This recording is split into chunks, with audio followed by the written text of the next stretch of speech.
Cumberland Gap, Kentucky, 1884. As winter crept closer, every settler in the valley rushed to finish the same essential feature of their cabins: a standard fireplace set flat against a wall. It was the frontier rule: build it quick, build it simple, build it where everyone else puts it. Everyone except Scottish immigrant Duncan Mloud. Late into October, while frost already dusted the grass, Mloud was still arranging stones in a way that none of his neighbours could understand. They called it wasteful. They called it impractical. Some even whispered it was madness. His fireplace wasn't on a wall at all. Instead, it sat diagonally, angled at exactly 45 degrees, touching two corner walls but belonging to neither. The design looked strange, even foolish. It consumed more space than anyone thought reasonable. And worst of all, Mloud was using nearly 40% more stone than a typical frontier build. Samuel Wright, the settlement's most trusted cabin builder, paused one morning as he watched Mloud working in silence. Wright, who had built homes across Ohio and Kentucky for more than a decade, couldn't help himself. "Duncan, fireplaces go against the wall, not floating out in the room like some half-finished accident," he called out, wiping sweat from his brow. Mloud didn't look up. His weathered hands, scarred from 15 years of Highland stonework, pulled a hemp measuring cord tight across the corner. His thick Scottish brogue finally broke the silence. "In Sutherland, we build for heat, not for show. Stone holds the fire's warmth long after the flame dies, and angle gives two walls the heat instead of only one." Wright shook his head, muttering that frontier winters didn't care about foreign theories. He went back to his shingles, unconvinced. Across the clearing, German immigrant Klaus Weber overheard the exchange. Something about the Scottish design tugged at an old memory. Stories his grandfather once told about Bavarian heating methods. Systems built with heavy stone mass that radiated heat for hours. But Weber kept quiet. This was America, and settlers trusted American ways. By late October, Duncan Mloud's project had drawn the attention of Tom Bradley, the region's most respected mason. Bradley had built more than 60 fireplaces throughout the three counties since 1878, and he carried himself like a man whose methods didn't need questioning. Bradley arrived at Mloud's worksite with his level and square in hand. What he saw troubled him. A firebox angled 22.5 degrees toward the cabin's center, a foundation pushing deeply into both corner walls, and thousands of pounds of dense sandstone, much heavier than the limestone most builders preferred. "Man's wasting good stone, near 40% more than needed," Bradley later told the others during the settlement's evening gathering. "Highland tricks don't work in Kentucky winters. That thing won't heat worth a damn." But Duncan Mloud kept working, unmoved by criticism. Every morning, he and his 16-year-old son James waded into the creek bed to choose each stone carefully. The Highland method favoured dense sandstone that retained heat for hours, sometimes all night. James had grown up with both cultures: the American frontier's practical skepticism and his father's ancient knowledge of Scottish thermal design. He was learning to judge stone by its grain, its weight, its ability to hold warmth. While most settlers threw together a fireplace in 3 days, Mloud spent 2 weeks shaping and setting each stone with exacting precision. Angles mattered. Mass mattered. The way heat travelled through the structure mattered. Why do we build it like this?" James finally asked as they worked on the angled firebox walls. Mloud placed his hand on the massive cornerstones. "Because heat must strike both walls at once," he explained. "A standard fireplace warms one wall poorly and sends the rest up the chimney. But our way stores the heat in 4,000 pounds of stone and gives it back slow through the night." He lifted his rough hands, demonstrating how radiant heat would reflect outward into the room, while the stone behind it drank in the warmth and slowly released it over hours. November came, then December. The settlement whispered about the Scottish experiment. Some laughed. Others worried he'd doomed his family. And then came January 12th, 1885. The cold snapped like a hammer. Temperatures plunged to 18 below zero and stayed there for 23 straight days. The region would later record 31 deaths across 3 counties. Wagons froze where they stood. Livestock perished overnight. Frost crept into cabins built too quickly and too simply. The standard fireplaces, the reliable American builds, failed. Families burned through entire cords of wood in days. Some resorted to burning furniture. Samuel Wright's family used 3 cords in 10 days and still shivered through the nights. But in the M'Leod cabin, something remarkable happened. The temperature inside remained at a steady 68 degrees, even during the worst of the freeze. His fireplace used just half the wood his neighbours consumed, and the stone walls, those odd, oversized masses everyone mocked, stayed warm to the touch 12 hours after the fire had gone out. The settlement soon realised the truth. The strange Scottish design wasn't madness. It was engineering. Old engineering, the kind perfected in the Highlands long before America was born. What had frontier experts missed? How had a stonemason from across the ocean understood heat distribution and thermal storage better than builders raised in the harsh Kentucky winters? That question lingered for years, but the proof stood in the survival of Duncan M'Leod's family and the quiet triumph of his angled, corner-tied, stone-heavy fireplace. As November crept toward winter, the settlement's veteran builders grew louder in their doubts. Wright calculated that M'Leod had already lost 3 valuable weeks, time that should have gone into splitting firewood or sealing the cabin for the coming storms. Webber quietly wondered whether the odd angled firebox might create dangerous draft issues, the sort that could choke a cabin with smoke. Bradley, never one to hold back criticism, called the project a waste of stone that would surely collapse under real Kentucky cold. But M'Leod's measurements told a different story altogether. His firebox opening stood at precisely 36 inches wide and 24 inches tall, positioned to bounce nearly 73% of its radiant heat back into the room, almost double the efficiency of the standard wall-mounted hearths that only managed around 45%. The thermal mass pushed 18 inches into both adjoining walls, forming a heat storage engine capable of holding the equivalent warmth of 2.5 hours of burning wood. And the corner draft design improved chimney pull by roughly 15%, meaning cleaner combustion and lower wood use. On November 15th, 1884, M'Leod placed the final stone. Snow began drifting down that very evening, thin flakes hinting at the hard season ahead. Wright stopped by to inspect the finished structure, running his hands across the angled stonework that seemed to belong partly to one wall, partly to the other, yet fit neither in the way anyone expected. "Well," Wright muttered to Webber as they walked back through the clearing, "let's see what happens when real winter hits this sideways fireplace."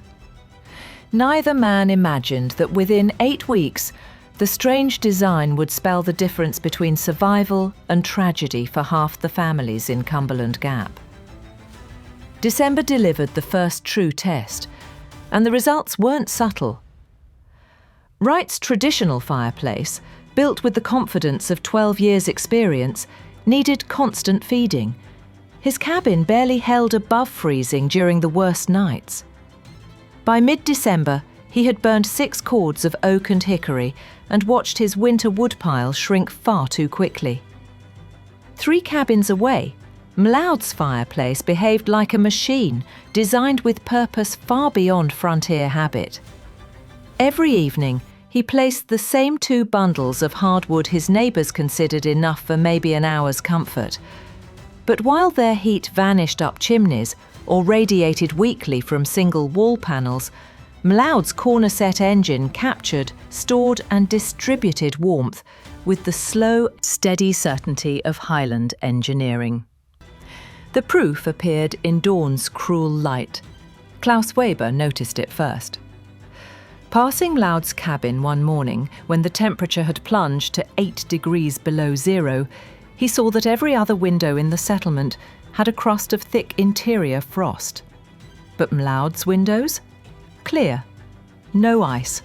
No freezing condensation. Something inside was keeping the temperature warm enough to fight off the cold. Weber mentioned it to Bradley, who dismissed it sharply, until he saw it for himself during a 4-day cold snap. The evidence was becoming hard to brush aside. The secret lay in the old Highland principles passed down through generations of stonemasons who survived brutal winters with limited fuel. When the fire burned, radiant heat hit both stone walls at once, saturating over 4,000 pounds of sandstone with thermal energy. The stones took hours to heat, but released that stored warmth steadily long after the fire died, keeping the cabin comfortable for 8 to 12 hours without a single added log. By Christmas, the difference became measurable. M'Leod had burned exactly 4 cords of firewood while maintaining a cabin warm enough for his family to work in shirt sleeves, even during the bitterest nights. Wright, meanwhile, had used 8 cords and still struggled to keep his family above 45 degrees. Weber had gone through 6.5, and his cabin suffered the usual misery of wall-mounted hearths, scorching heat within 3 feet of the fire, freezing corners on the opposite side. Curiosity replaced criticism. People wanted to understand. Each evening, M'Leod showed his son James how to test heat retention. Hours after extinguishing the coals, they would press their palms to the stone. Even 8 hours later, the walls remained warm, still radiating comfort across the cabin. Standard fireplaces, with their thin, single-wall arrangements, lost their heat 3 hours after the fire faded, forcing families to either burn wood all night or endure temperatures that dipped below freezing. Bradley, despite himself, began studying the design with reluctant respect. His training said the angled position should disrupt draft flow and cause uneven heating. But the evidence in front of him disagreed. One afternoon, while visiting to discuss spring masonry work, he watched M'Leod's fireplace in operation. The corner draft, instead of creating problems, gave the fire cleaner oxygen pull, producing hotter, steadier flames with less smoke. "I'll admit," Bradley finally murmured during the settlement meeting, "the thing works better than I expected. But it's too complicated. Too much stone, too much measuring. Most settlers can't afford that much labour." His pride kept him from fully acknowledging the truth, but the numbers were undeniable. Even Wright, long the voice of reason in the settlement, began asking questions about thermal mass, heat retention, and stone density. He wanted to understand the mathematics behind M'Leod's strange success. Wright was the first to grasp the larger implications. His practical mind could see that M'Leod's fireplace wasn't just a curiosity. It delivered real advantages: lower wood consumption, steady heat, and the rare luxury of sleeping through the night without tending the fire. But Wright also knew the math of frontier living. His family had gathered 12 cords of wood for the winter, a supply calculated based on the demands of a standard hearth. M'Leod's efficiency meant Wright had over-prepared by nearly half.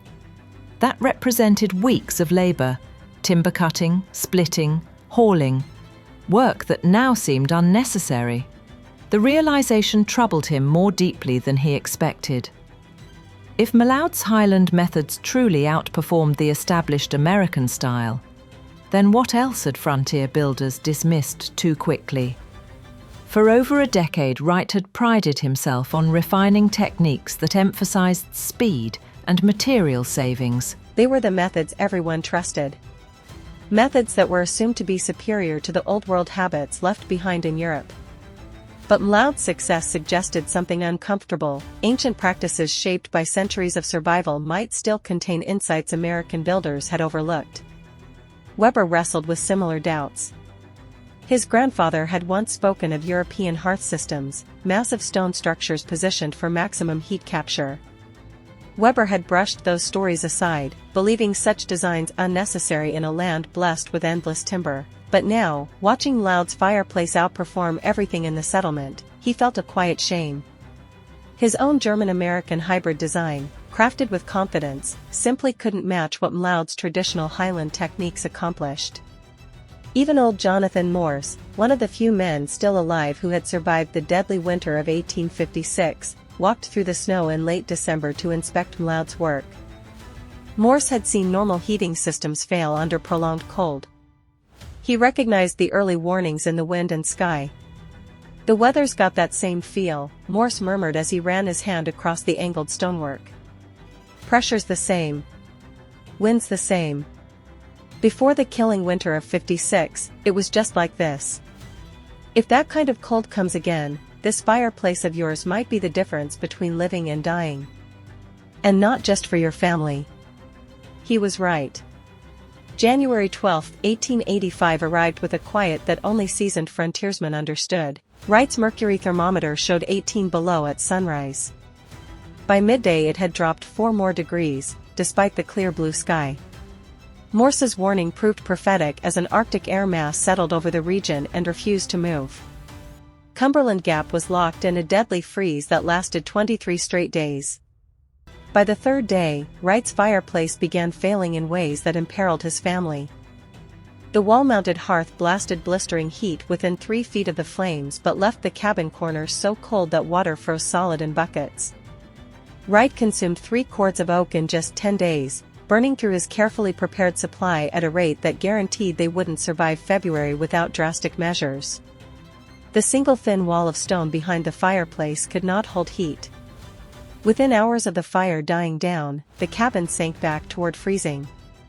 Wright kept the flames burning 20 hours a day just to maintain an interior barely above 20 degrees. Weber fared little better. His limestone hearth cracked under the stress of rapid temperature shifts, a flaw he'd never considered. The fractures allowed heat to escape and drafts to leak inward, reducing efficiency by nearly a third. His pregnant wife, Maria, showed the early signs of frostbite on her fingers, even though she stayed near the fire. Their cabin averaged around 32 degrees at night. They slept fully dressed, stacked under every blanket they owned, sharing body heat just to stay alive. But the worst disaster struck Tom Bradley. His chimney stone split under the extreme thermal stress, opening gaps large enough for ice-cold air to stream directly into the cabin. Bradley worked for 2 days in brutal conditions, desperately trying to repair the breaks with clay mortar that froze before he could set it.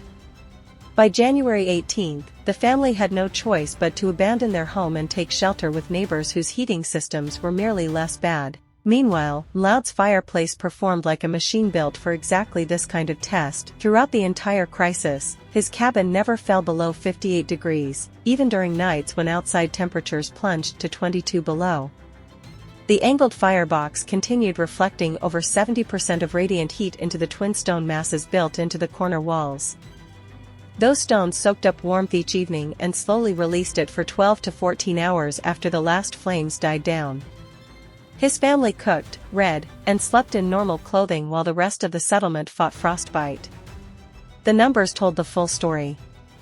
During the entire 23-day cold wave, Mlaud burned only 1.5 cords of wood.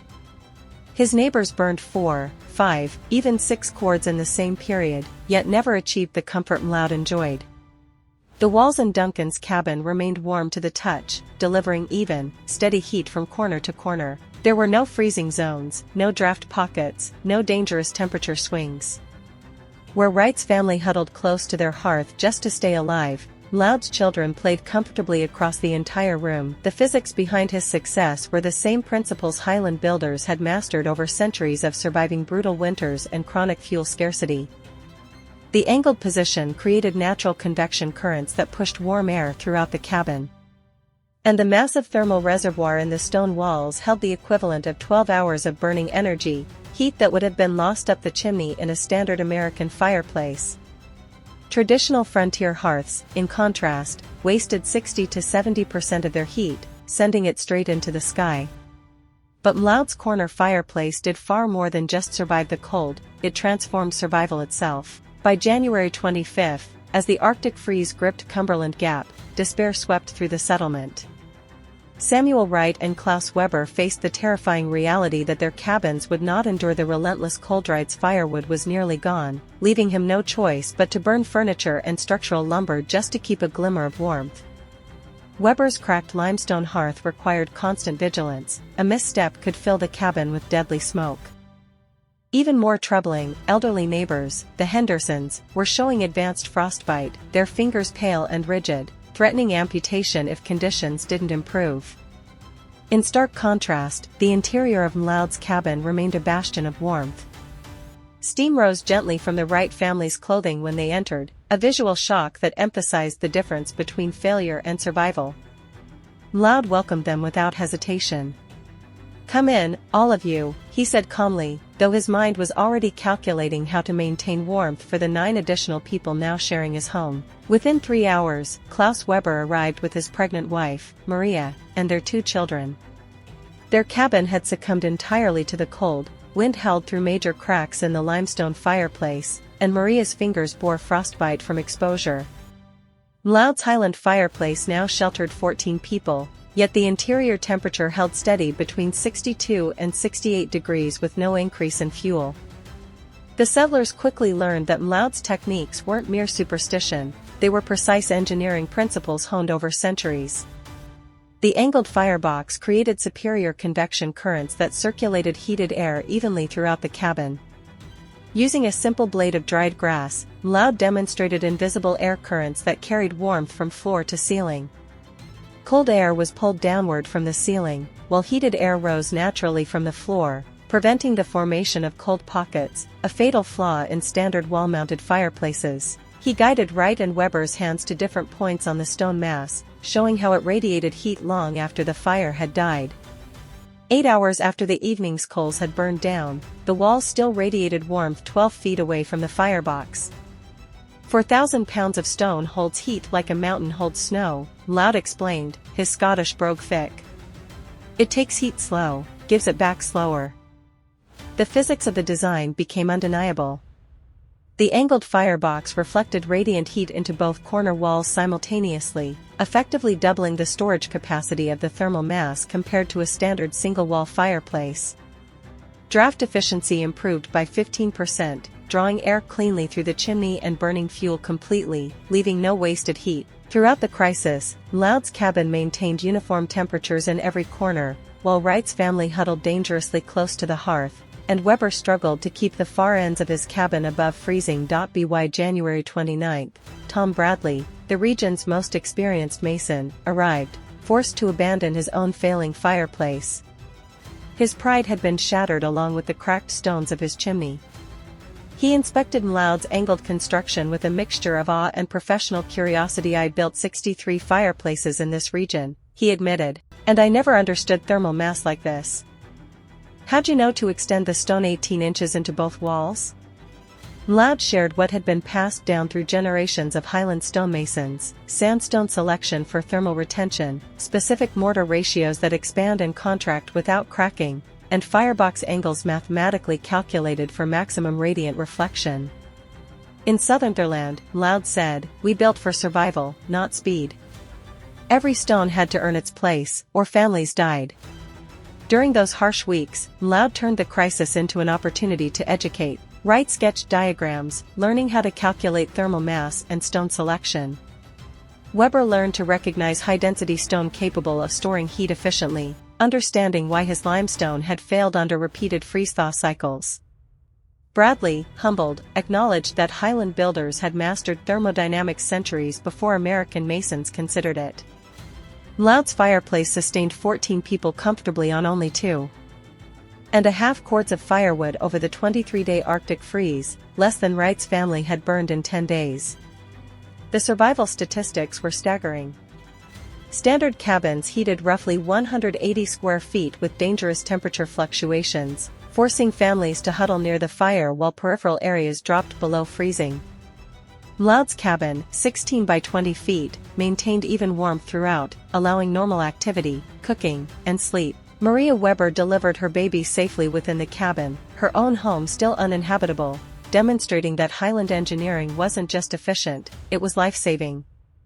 Wright later estimated that Loud's fireplace had directly prevented at least 4 deaths during the January crisis, a number that could have been higher had the extreme cold continued. With the thaw, the truth of Highland design became undeniable. Wright publicly acknowledged the superiority of Loud's techniques in March, dismantling his own failed wall-mounted fireplace to reconstruct it following Highland principles. Firebox angled at 45 degrees to corner walls, thermal mass extending 18 inches into adjacent walls, and over 3,000 pounds of carefully selected sandstone. Weber similarly adopted a hybrid approach, keeping elements of German timber framing but embracing Highland thermal mass methods. Even Bradley, once dismissive, endorsed the design, acknowledging its efficiency and instructing future projects to incorporate the angled firebox and stone mass approach. Loud's influence spread rapidly. Scottish immigrant networks throughout the Appalachian region, from Tennessee to Virginia to North Carolina, received detailed instructions and specifications. By late 1885, 17 cabins within 50 miles of Cumberland Gap incorporated the Highland fireplace design. Local councils recognized Loud formally, appointing him to oversee future fireplace construction to ensure that families could endure extra. The economic impact was profound. By summer 1886, regional firewood consumption dropped 35%, reducing costs for settlers, lowering wood prices, and freeing timber for construction rather than fuel. Loud's son, James, meticulously documented stone selection, mortar ratios, and seasonal performance, creating a data archive preserving centuries-old Highland knowledge adapted to frontier conditions. The original fireplace continued to demonstrate 18 to 22 degrees temperature advantages over standard designs while consuming 40% less firewood. Subsequent winters reinforced the value of Highland methods. Extreme cold tested every standard fireplace, revealing flaws in material, positioning, and design, while Loud's corner constructions performed flawlessly. Modern engineering studies confirmed these results. In 1976, the Appalachian Heritage Foundation reconstructed a Highland fireplace, measuring thermal retention, temperature consistency, and energy efficiency. Results showed 2.8 times greater heating efficiency than period standard systems, validating centuries-old Highland techniques through contemporary scientific standards. Today, the original Cumberland Gap cabin stands preserved, sandstone blocks etched with Loud's marks, firebox angled precisely, thermal mass extending exactly 18 inches into each corner wall. Archaeologists and engineers study the site, recognizing it as a rare example of applied traditional knowledge achieving remarkable energy efficiency without modern technology. Passive solar homes and thermal mass-focused constructions echo the principles Loud implemented, confirming that primitive techniques often anticipated modern environmental design by over a century. Highland fireplaces did more than heat homes, they saved lives. Analysis of the 1884-85 winter shows that 31 deaths across 3 Kentucky counties could have been reduced by 80% had settlements widely adopted Loud's methods. His corner fireplace challenged assumptions, proving that traditional knowledge, once dismissed as primitive, often contained engineering insights that American frontier practices had overlooked. In a land where survival depended on innovation and adaptation, Duncan Loud's careful stonework, precise angles, and mastery of thermal principles transformed the way settlers understood warmth, efficiency, and the value of ancient wisdom applied to frontier life. If you value stories like this, forgotten wisdom, ingenious designs, and the practical brilliance of the past, make sure to subscribe to the American Rewind. More true accounts, more remarkable histories, and more lessons worth preserving are on the way.